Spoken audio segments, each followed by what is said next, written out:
ایک سوال پوچھا گیا تھا، عام طور پر تقریباً ہر جگہ کا ہی مسئلہ ہو جاتا ہے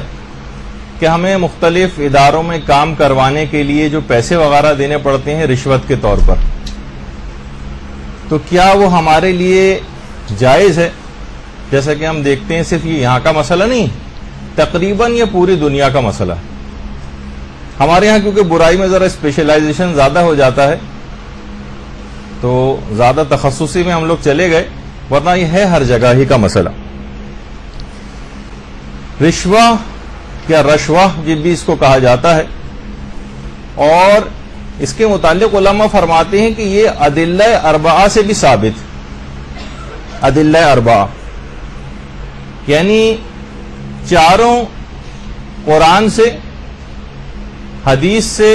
یا سنت سے، اجماع سے اور عقل سے، چاروں طریقوں سے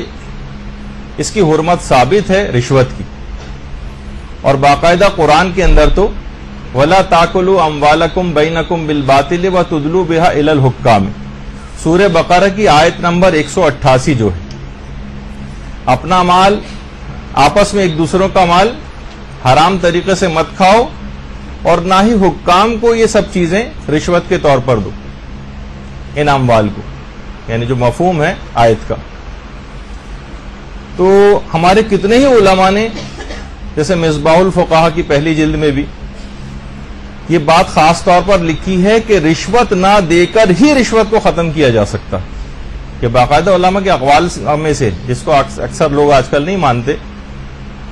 دیکھیے یہ بھی کہا جاتا ہے کہ جو کرپشن ہے نا، ظاہر ہے پورے ملک میں کرپشن ہمارے پھیلی ہوئی ہے اور پوری دنیا میں بھی ہے۔ کرپشن وہ واحد درخت ہے جس کی جڑیں ہمیشہ اوپر ہوتی ہیں، جیسے آج کل بھی لیبیا میں لوگوں نے باقاعدہ اس طرح سے بنایا ہوا ہے کہ جڑ ہمیشہ، ورنہ درختوں کی جڑیں نیچے ہوتی ہیں، کرپشن کے جڑ کی جو کرپشن کا جو درخت ہے اس کی جڑیں ہمیشہ اوپر ہوتی ہیں۔ جب بھی وہ حسنی مبارک کا نام سب سے اوپر لکھا ہوا آپ کو نظر آ رہا ہے کہ باقاعدہ لیبیا میں جو مظاہرے بھی ہوئے تو انہوں نے اسی چیز کے اوپر اس کو عمل کیا۔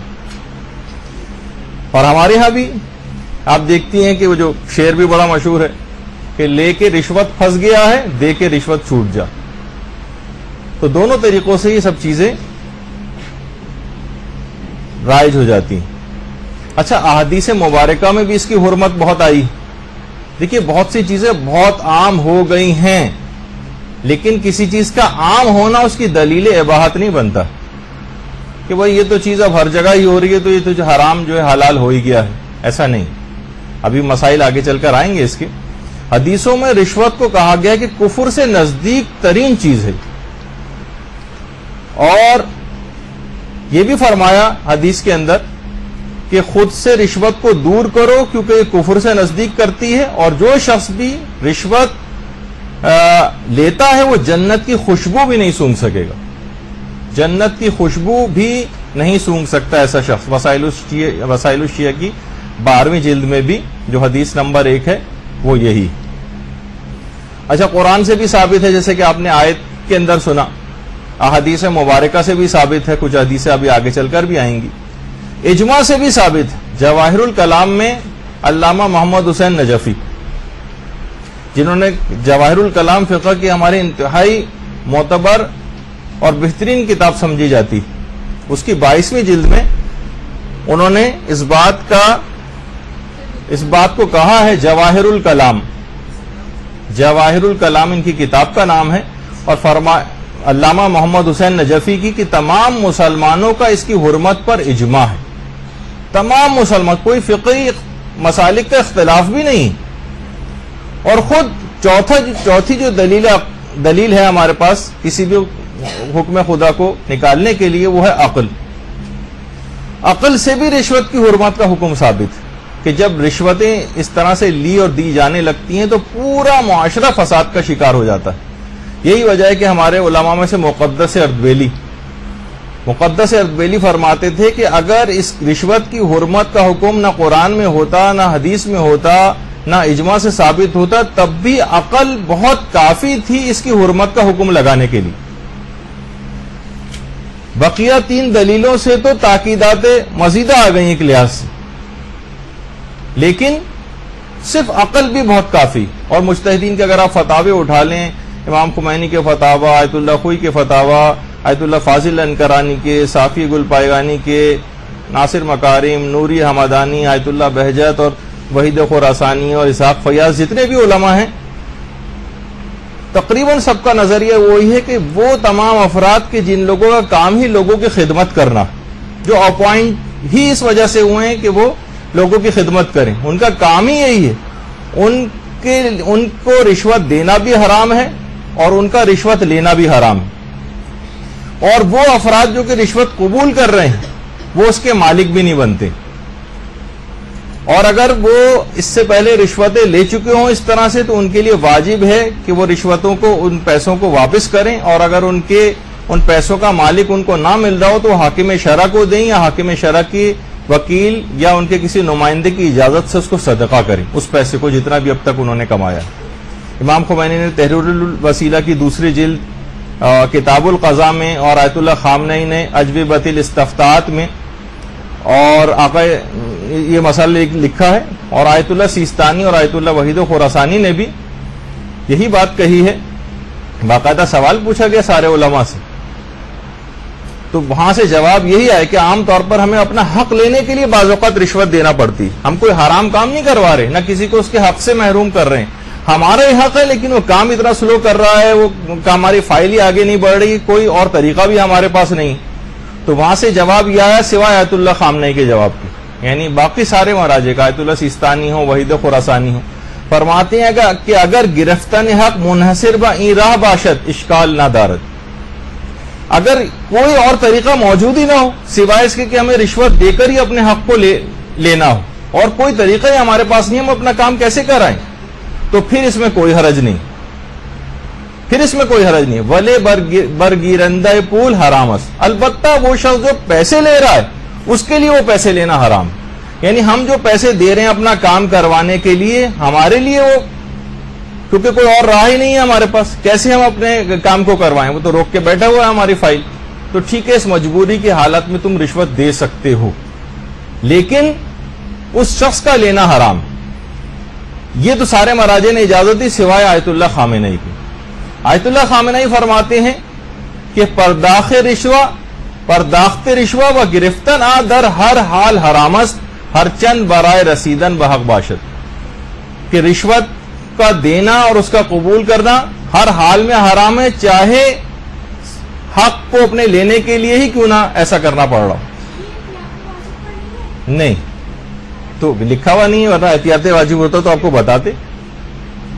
تو یہ ان کا بالکل فتوے کی عین عبارت ہے جو آپ کے سامنے جو ہے وہ پیش کی کہ آیت اللہ خامنئی صرف ایسے ہیں کہ وہ اپنے حق کو لینے کے لیے بھی رشوت کا دینا ناجائز قرار دیتی ہیں۔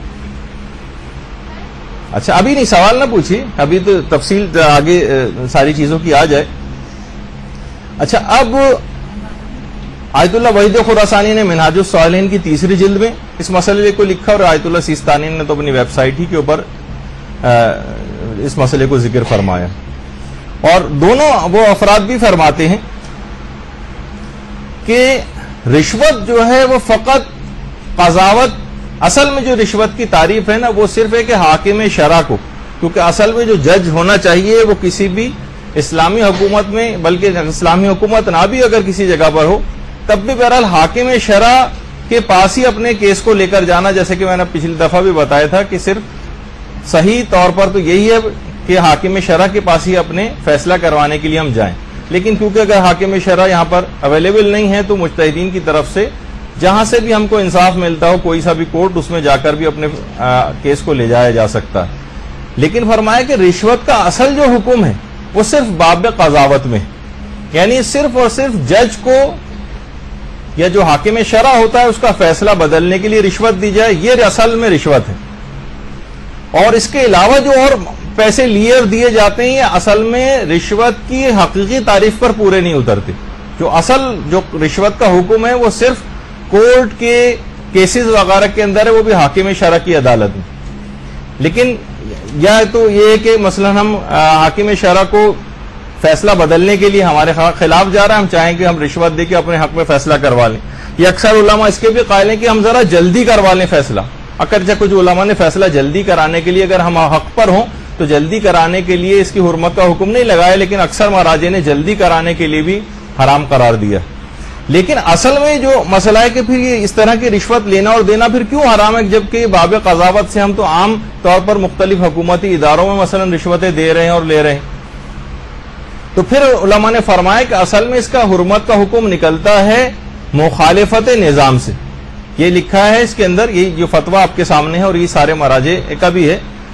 کہ صرف رشوت جو ہے مخصوص ہے قضاوت کے احکام سے، اور فی نفس ہی اس کی حرمت نہیں ہے، لیکن مخالفت با مقررات نظام جائز نہیں۔ جو معاشرے کے اندر جو وہ قوانین کہ جو کہ عام طور پر مفاد عامہ کے لیے بنائے جاتے ہیں، یعنی لوگوں کی بہبود کے لیے بنائے جاتے ہیں، اس لحاظ سے ان تمام قوانین کو، اگرچہ پاکستان کے اندر اسلامی حکومت تو نہیں ہے، لیکن آیت اللہ سیستانی نے بھی اور آیت اللہ خامنہئی کا بھی یہی نظریہ ہے کہ یہاں کے وہ تمام قوانین کے جو لوگوں کی بہبود کے لیے بنائے گئے ہیں ان کی مخالفت کرنا حرام، یعنی کوئی غیر اسلامی قانون کی مخالفت نہیں۔ اگر کوئی غیر اسلامی قانون بنایا جائے اس کی تو مخالفت ہو سکتی، لیکن وہ جو مفاد عامہ میں بنائے گئے، آیت اللہ سیستانی فرماتے ہیں کہ میں نے ان تمام پاکستانی قوانین کو امضا کر دیا، اس پہ امضا کر دیا، یعنی سمجھیں ایک لحاظ سے انڈوز کر دیا اس کو، یعنی اب یہ جتنے بھی قوانین یہاں پر ہیں یہ سمجھیں کہ ان کی مخالفت اگر آپ کریں گی تو آیت اللہ سیستانی کے فتوے کی مخالفت کریں گی۔ اور تقریباً رہبر معظم کا بھی یہی فتویٰ، کیونکہ وہ جو حکومتیں غیر اسلامی ہوتی ہیں لیکن مسلمان حکومتیں، تو ان کو مسلمان حکومتوں کی ٹرسٹ کی طرح سے سمجھا جاتا ہے، اور اس پہ گورنمنٹ کے احکام پہ مال مجہول کے احکام بھی آیت اللہ خامنہئی نہیں لگاتی۔ تو بہرحال اس لحاظ سے اگر یہ باب قضاوت میں بھی ہوتا تب بھی یہاں کے قوانین کی مخالفت، کیونکہ قانون کے تحت تو یہ چیز ناجائز ہے اور خلاف قانون ہے کسی بھی ادارے میں رشوت جا کر دینا، تو اس لحاظ سے اس کی مخالفت کرنی بھی جائز نہیں، سوائے اس کے کہ کوئی اور راہ ہی نہ بچے، تو پھر آپ نے دیکھا کہ آیت اللہ خامنہئی کو چھوڑ کر سارے مراجع نے اجازت دی۔ البتہ تقاضا کرنا لوگوں سے اور زبردستی ان کی جیب سے نکلوانا، وہ تو بحالت مجبوری میں دے رہے ہیں، لیکن جو شخص لے رہا ہے یہ پیسے اس کے لیے حرام۔ اچھا، اسی طریقے سے وہ کتنی آپ حدیثیں سنتی ہیں کہ لعن اللہ علی الراشی والمرتشی، وہ جو آپ کتنی سنتی ہیں حدیثیں، اور بہت سی جگہوں پہ جائیں حدیث لکھی ہوئی ہوتی ہے جس ٹیبل پہ، وہاں اس کے معنی یہ ہوتے ہیں کہ رشوت اسی ٹیبل پر آ کر دینی، جہاں پر یہ لکھی ہوتی کہ دینے والا اور لینے والا وہ دونوں جو ہے وہ جہنم میں جائیں گے۔ مثلا لعن اللہ الراشی والمرتشی والرائش الذی یمشی بینہم، کہ نہ صرف یہ کہ اس پر لعنت ہے جو رشوت دیتا ہے اور جو رشوت لیتا ہے، بلکہ ان کے درمیان وہ بروکر، وہ جو معاملہ کرا رہا ہوتا ہے، وہ ایجنٹ، وہ بھی اس کے اوپر بھی لعنت۔ یا کسی دوسری جو روایت ہے لعن اللہ الراشی والمرتشی والساعی بینہما، جو ان کے درمیان میں بھاگ دوڑ کر رہا ہے اور جو ڈیلنگ کرانے کے لیے سارے کام کر رہا ہے، مختلف اس کے لیے الفاظ اس طرح سے روایات کے اندر آئے۔ تو بہرحال آپ نے یہ دیکھا کہ یہ چیزیں ایسی ہیں کہ یہ معاشرے کے اندر بہت زیادہ اس چیز رائج ہو گئی۔ البتہ اصل رشوت کا حکم یاد رکھیے وہ صرف باب قضاوت میں ہے کہ جج کو یا حاکم شرع کو اس کا فیصلہ بدلنے کے لیے جو پیسے دیے جاتے ہیں۔ یہاں پر پاکستان میں تو حاکم شرع کی عدالتیں نہیں ہیں، لیکن خود ایران کے اندر باقاعدہ حاکم شرع کی عدالت ہوتی ہے، مجتہد خود بھی فیصلے جو ہے وہ کرتے ہیں۔ تو اصل میں یہ مسئلہ ان جگہوں کے اوپر پیش آتا ہے۔ اچھا، ہمارے ہاں یہ ہوتا ہے کہ پاکستان میں اب کہتے ہیں کہ ذرا صورتحال تھوڑی سی تبدیل ہوئی ہے، لیکن اب تک ایسا ہوتا آ رہا تھا کہ سب سے زیادہ پاکستان میں ایماندار جج اس کو سمجھا جاتا تھا کہ جو دونوں پارٹیوں سے پیسے لے لے، فیصلہ قانون کے مطابق کرے، اور اس کے بعد جس کے خلاف فیصلہ کر رہا ہے اس کو اس کے پیسے واپس کر دے۔ اب پتہ نہیں آپ کو کتنا سمجھ آیا ہے، لیکن یہ سب سے ایماندار جج جو ہے وہ مثلا سمجھا جاتا ہے اس طرح سے۔ تو یہ چیزیں ایسی ہیں کہ باقاعدہ سورہ مائدہ کے اندر تو سحت کھانا، گناہ کبیرہ کی فہرست بھی آپ سنیں گی تو اس کے اندر بھی ہے اکالون للسحت، یعنی جو حرام کھانے کے معنوں میں جو چیز استعمال ہوتی۔ سورہ مائدہ کی تو 3 آیتوں کے اندر باقاعدہ 42ویں آیت، 62ویں آیت اور 63ویں آیت، تینوں میں سحت کھانے کا تذکرہ آیا، اور سحت اگر آپ مفسرین کی اقوال میں جائیں تو علامہ محمد حسین طباطبائی نے بھی اصل میں رشوت ہی کو صحت قرار دی ہے کہ جو کہ کھانا حرام قرار دیا. اور سوائے اس کے کوئی راہ نہ بچے، جیسے کہ آپ نے ابھی اس سے پہلے فتاوے وغیرہ سنے، تو پھر پیسے دینے کی اجازت ہے لیکن لینے کی اجازت اس شخص کو پھر بھی نہیں. کتنی احادیث کے اندر بھی آیا کہ چھٹے امام کے پاس مثلا راوی آتا ہے کہ اللہم صلی علی محمد و علی محمد،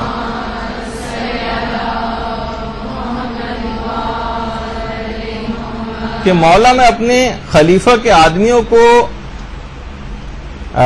اپنے مال کی حفاظت کے لیے ان کے اس غرض سے کچھ رشوت دیتا ہوں. تو امام نے اس کو اجازت دے دی، یعنی مال کی حفاظت یا اپنے حق کی حفاظت کے لیے جب علماء نے یہ جو اجازت آپ کو دی ہے، کوئی اپنی طرف سے اجازت نہیں دی ہوئی بلکہ احادیث کے اندر اس چیز کی اجازت آئی ہے. البتہ وہ افراد کے جو کہ خود قبول کرتے ہیں، چاہے وہ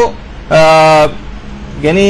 پیغمبر اسلام کے زمانے میں بھی ہوتا تھا کہ جو عہدے دار ہوا کرتے تھے حکومت کے، جو مسئول ہوتے تھے، تو ایک دفعہ پیغمبر نے دیکھا کہ ان کا ایک مسئول جو حکومت کی طرف سے اپوائنٹڈ تھا، اس نے کچھ لوگوں سے تحفے وصول کیے. پیغمبر نے فرمایا کہ تم نے ایسا کیوں کیا، یہ تحفے تمہیں کہاں سے اس طرح سے ملے؟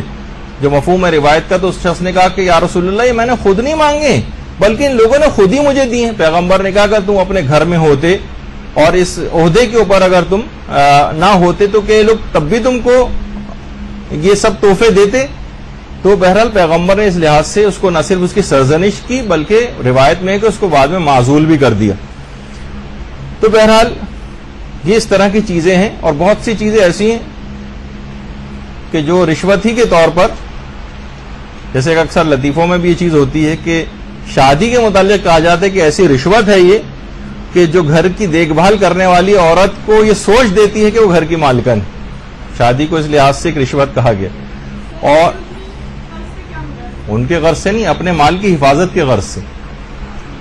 میرا مال محفوظ رہے، وہ مجھ سے مال چھینے نہیں، اس لحاظ سے میں ان کو رشوت دیتا ہوں. تو امام نے اس کی اجازت دے دی.